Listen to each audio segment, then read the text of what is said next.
Hi. So today we're going to be looking at RWBY Volume 2, the sequel to the first volume, obviously. And I don't really have much prep for this, well, at least for the beginning. Mostly on account of the fact that when I started watching RWBY, Volume 6 was the newest one at the time, so yeah, I kind of just binge watched the first 5 volumes back to back. Nonetheless, let's get right into the season. The season starts off by introducing us to Emerald and Mercury, two of the characters we saw at the end of Volume 1.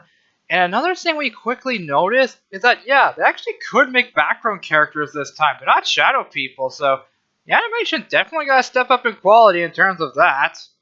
After some pickpocketing, they go to a bookstore where they start to question the owner until one of them brings up that he's trying to leave the city, and that's because he's a member of the White Fang who kind of wants no part of the group anymore. But with a lot of groups you shouldn't be a part of, you can't exactly just leave. We then cut back to the school where we see Sun along with his friend Neptune, who he was about to introduce to Team RWBY. However, when they go inside the cafeteria, they see that a massive food fight between Team Juniper and Team RWBY has broken out, and yeah, I'm not gonna lie, this is honestly the best food fight I've ever seen in my life. Most for the fact that instead of just throwing their food, they actually use them as weapons, and it's honestly just really fun to watch, especially all the damage they cause. But then Glinda comes in obviously furious and puts everything back together, and when she does, she scolds all of them for playing with their food. However, Osmond says it's fine, just let them be kids since they're not going to be kids forever.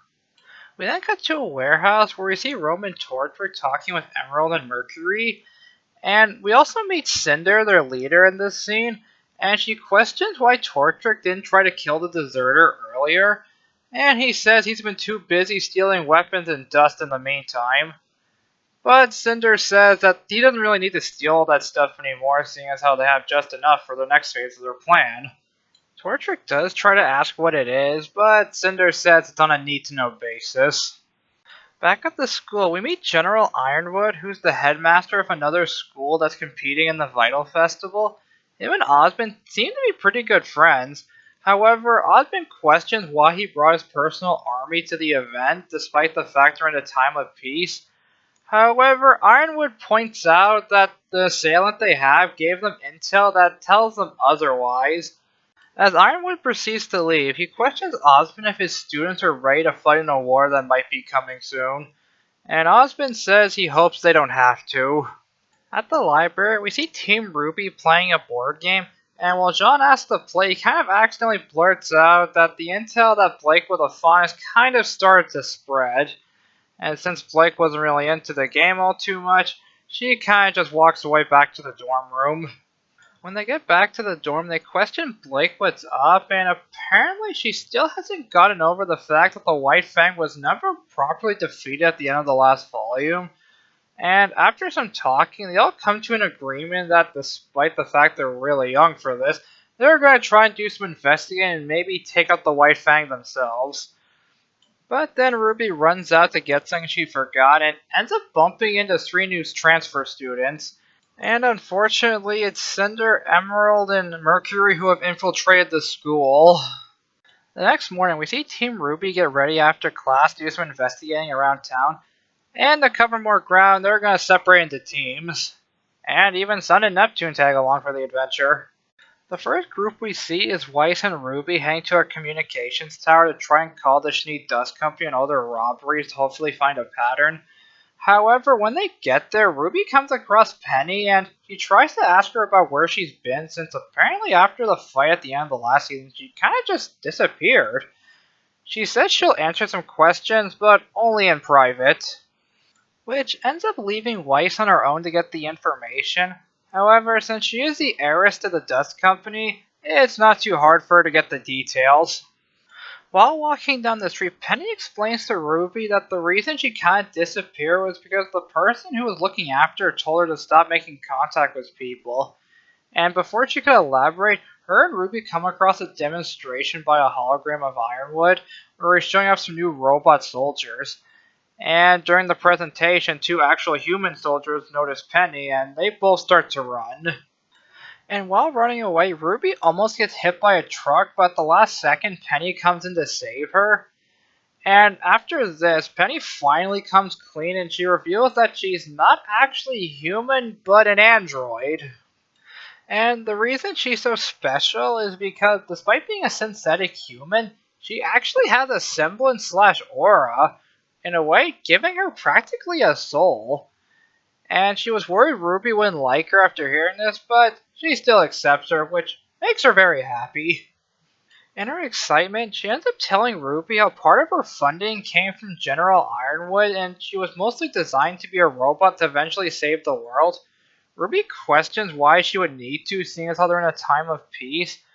But before she can elaborate, the soldiers that were chasing them earlier catch up, and Ruby ends up hiding in a dumpster while Penny gets taken away kindly. We then cut to Yang and Neptune literally going to the same nightclub she went to in her prologue short, and after all the damage she caused last time, she's not exactly welcome there. We then go on to see Blake and Sun trying to infiltrate a White Fang gathering, hopefully to get some more intel. And while there, they see that Roman Torchwick is revealing that he stole some weapons from General Ironwood that he's going to share with the White Fang to cause God knows what kind of destruction. At the risk of getting spotted, Blake kills the lights and they end up making their escape. However, they send in the weapon after them, leading to a pretty fun chase sequence. And I wasn't kidding when I said this was a fun chase because it starts off with them jumping on cars through a highway. Then when they knock it off the highway, we see Team RWBY using some really well coordinated team attacks to fight it, ending it off with Yang using her semblance to finally destroy it. It's honestly really cool. And when they try to capture Roman Torchwick, he is rescued by his assistant Neo, and I'm just gonna say it. So, Neo never speaks once. Like, not one word throughout the entire show is ever spoken by her. And no, that time in Volume 9 when she was possessed by a cat does not count. And just for some more context, her semblance is physical illusion, which she uses to, well, more or less shapeshift and disappear. Yeah, in the scene we're at now, she used it to help Torchwick escape by making them break into a pile of glass, which is, like I said, just an illusion. Yeah, I know it's weird me doing this just for one character, but she always confused me, so I felt it was necessary. At least to me. The next day we see that Blake actually hasn't really been doing too well despite their last victory because she's still worried that the White Fang might come up with something out of nowhere and she wants to be ready. And as a way to try and help her relax, they kind of join the prom committee without telling her, which she ends up seeing as a giant waste of time. We then cut to the three people who disguise themselves as students discussing some of the intel they gathered, and one of them, that being Mercury, discovered that Pyrrha's semblance is magnetism. Yeah, earlier on, he actually had a sparring match with her where we pieced this together, and because of that, they put Pyrrha on a list of important students they see as useful, but for what purpose, we have yet to see. While getting ready for prom, we see that Ruby's a little bummed that her whole team won't be there, but Yang says she got it covered. We then see Blake in the library looking up research, until someone starts annoying her with a laser pointer, probably because she's part cat. But then we see it was Yang who drags her off just to have a chat with her. While in an empty classroom, Yang tries to tell Blake to slow down because it's making her tired and weak. However, she's not really listening, so Yang tells her a story that kind of almost got her killed because she did something similar. And in this story, she tells we learn that her and Ruby actually have two different mothers. I mean, they share the same dad, but in terms of moms, they don't have the same one. And Yang didn't realize this until Ruby's passed on, and out of curiosity as to why her mother abandoned her, she went looking for her along with Ruby, and because of this, her and Ruby almost got killed until they were saved by their Uncle Crow. And the lesson, more or less, is to not get too obsessed with something because it might get you killed depending on what it is. And Yang emphasizes this by showing that in Blake's current state, she can't exactly fight, and also says that if Torchwick were to just show up out of nowhere, she would probably lose and get killed. She's not telling her to stop, but more or less just take it easy. Later on when prom night starts, we get, what you more or less see in terms of a prom show and or movie. Like we see one girl who can't wear heels, we got love confessions, we got a bro moment, we got Sean wearing a dress, and a big dance number with Team Juniper. Later in the night, Ruby goes out to get some fresh air and she sees someone who is clearly Cinder breaking into the communications tower. And right as she's doing something with the computers, Ruby comes in and has a brief encounter with her. But right as Ironwood shows up to give backup, she disappears. The next morning, Ruby gets called in for questioning by Osmond, and while being questioned, Ruby starts to describe the person that broke in, and with the description, Glinda, connects it back to the first episode of Season 1 to the person they fought. And she also brings up a hidden base somewhere in the southeast, and after this, she gets sent back to her dorm room. While back in the dorm room, Yang shows that they got a letter from Dad, and inside the letter, it's literally their pet dog from home, which their dad asked them to look after while he's off for work. Later on, Team RWBY goes to an assembly where they get their first jobs as huntresses. Well, not really an official, more like a job where they shadow a professional. And while they go to register in a location that might be a White Fang hideout, they get rejected seeing as how they're first year students. And Osmond catches wind to this, so he decides, you know what, just for them he'll bend the rules because it's a lot easier than just waiting for them to break them. Team RWBY is very excited that they get to go. However, their excitement disappears when they see that their escort is Professor Oobleck, a professor who talks really fast on account of the fact that he probably drinks too much coffee. On the way there, they get a briefing that the place is an abandoned city overrun with Grimm, which would be a pretty good place for a hideout. When they land, Oobleck questions Ruby as to why she has an extra bag, which they don't need, but it quickly turns out that she brought the dog with her, which Oobleck is actually excited about, seeing dogs as a useful companion for something like this. But shortly after, they get ambushed by a pack of Grimm, and while fighting them, Oobleck starts asking the girls, each of them, why they became a huntress. Yang says because she wants to be a thrill seeker, Weiss because she wants to honor her family, and Blake said she wanted to fight inequalities. And Ruby doesn't really get asked this question, which I guess makes sense. I mean, we did get an answer back in Season 1, that being that she wanted to be a hero like she read in her stories when she was a kid. After this, Oobleck tells the rest of Team Ruby to set up camp while him and Ruby scout the perimeter just to see if there's any Grimm laying around. Back at the campsite when they get back, Yang asks Ruby if Oobleck ever asked her why she became a huntress. She brushes it off and says no and decides to take first watch for the night. Later in the night, we see Team RWBY talking amongst themselves about what Oobleck asked them about why they became huntresses. And frankly, I'm not going to get too deep into it, seeing as how much of the video there is right now, and I kind of want there to be something for you to see for yourselves when you decide to watch this show.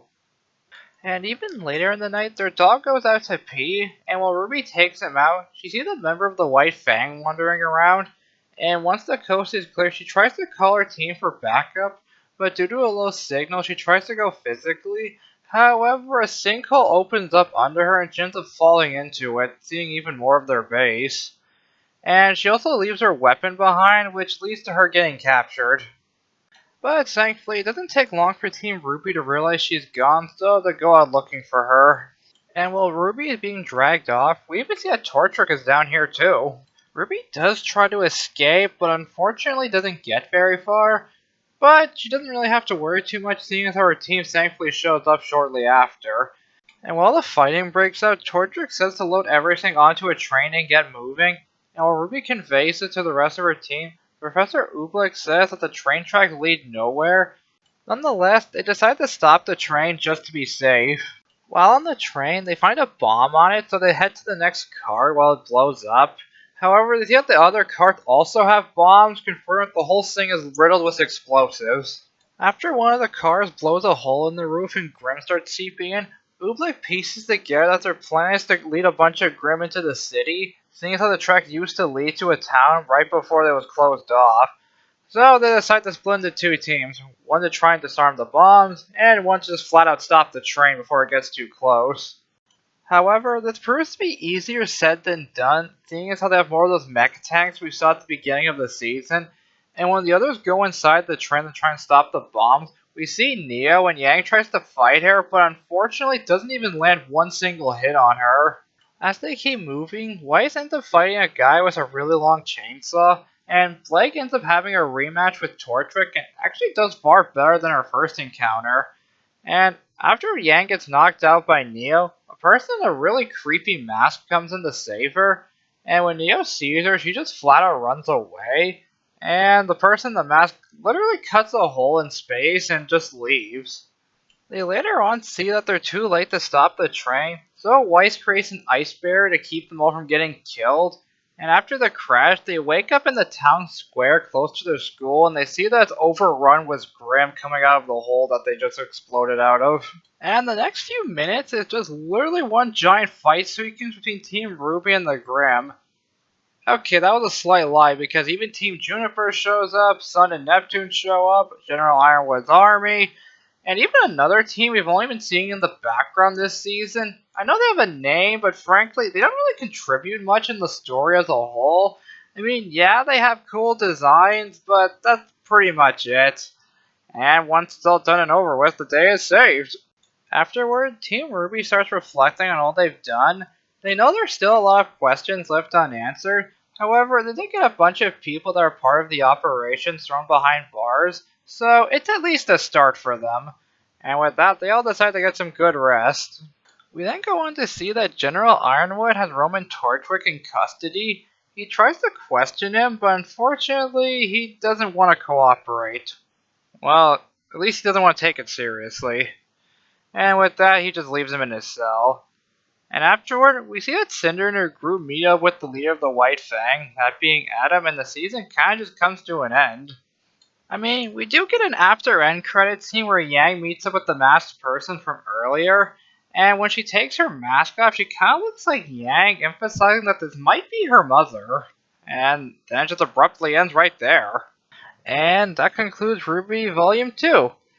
And I gotta say, it definitely feels like a step up from Volume 1. In terms of animation, and the story gets going more in this volume. And it's also a lot more fun. Like I said, the food fight at the beginning was amazing, and despite how generic the prom storyline is, it was still fun.